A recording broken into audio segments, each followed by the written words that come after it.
Yes, indeed, folks, it has been a wild season of Monster Energy Supercross in 2019 with unpredictable winners, surprise points leaders, and then we got the holy grail of wildness in Supercross, an honest-to-goodness real mud race for Round 5 in San Diego. And with that crazy, different, wild, unique circumstance, guess what we really got? A return to normalcy.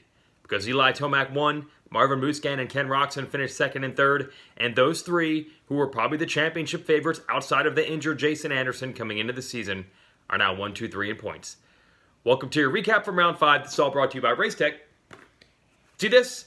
Gold valves. It's a revalve kit in a box. Your suspension will be plusher, but also have better bottoming resistance. You'll have more traction, and it's designed and manufactured right here in the USA, and you can win it. Links in the bio, kids. Check it out, enter, and we'll send away a set of gold valves for every one of these shows every week. Well, look, there was only so much suspension setup was going to help you at a track like this. It was straight muddy.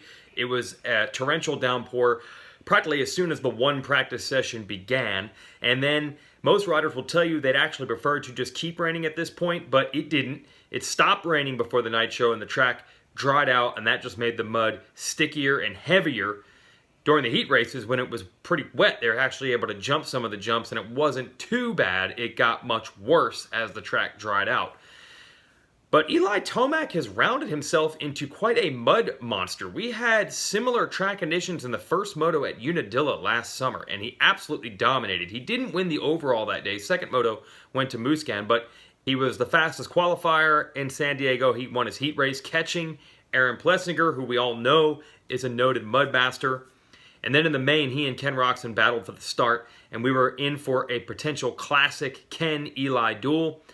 But then Roczen threw it down in the mud, one turn into the race. And from there, Tomac had it and opened up a gigantic lead. But because the mud is always going to lead to a little bit of unpleasantry, he did get stuck in a tough block at one point, Tomac, and then Alex Ray went down in front of him on the very last lap.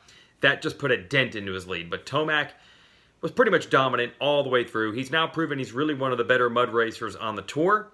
And this week he finally revealed on our man Pingree's Whiskey Throttle podcast that he actually did have a back injury during the offseason and missed a lot of riding time. So now he's starting to feel healthy. Now Tomac has the points lead. Now he's probably getting that 2019 Kawasaki dialed in. Look, it was a mud race. It doesn't prove that much. But when an established winner's winning the races, it certainly has to establish something.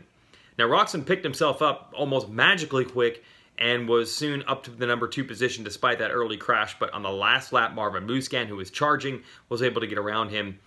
Just jumble up the order, though. You're still looking at those 3 well-established race winners and title contenders, top 3 in the race, and points, which leads us to Cooper Webb. It actually probably wouldn't have been a horrible night for Webb, but he had a straight-up stuffing the front wheels over the bars endo, and man, he was lucky, as small a guy as he is, to be able to keep that KTM from really hitting the ground. He had to wrestle that thing back on 2 wheels, and he still held on for 8th. 8th's not a disaster. He's only 8 points down on Tomac. He's certainly still in the championship. Yes, his win streak is over. I think Cooper probably be looking for a do-over in that race, because even though he's one of the shorter guys, he's usually pretty tough in the mud. He was super fast at Anaheim 1, which wasn't this bad, but still he was really good there. Webb is probably looking for a do-over, as is Roczen after that. And a little magic, Chad Reed finishes 5th.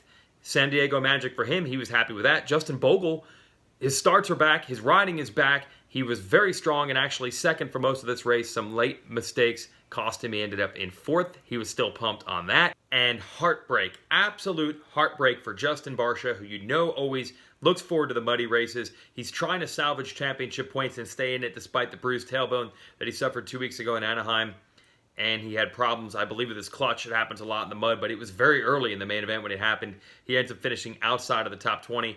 Barcia was only 11 points down coming into this race. Is this the return to normalcy of the series? Is it just going to be Roczen and Tomac and Musquin battling for the title? Or are more surprises in store? We'll see. Minneapolis is up next. See you there.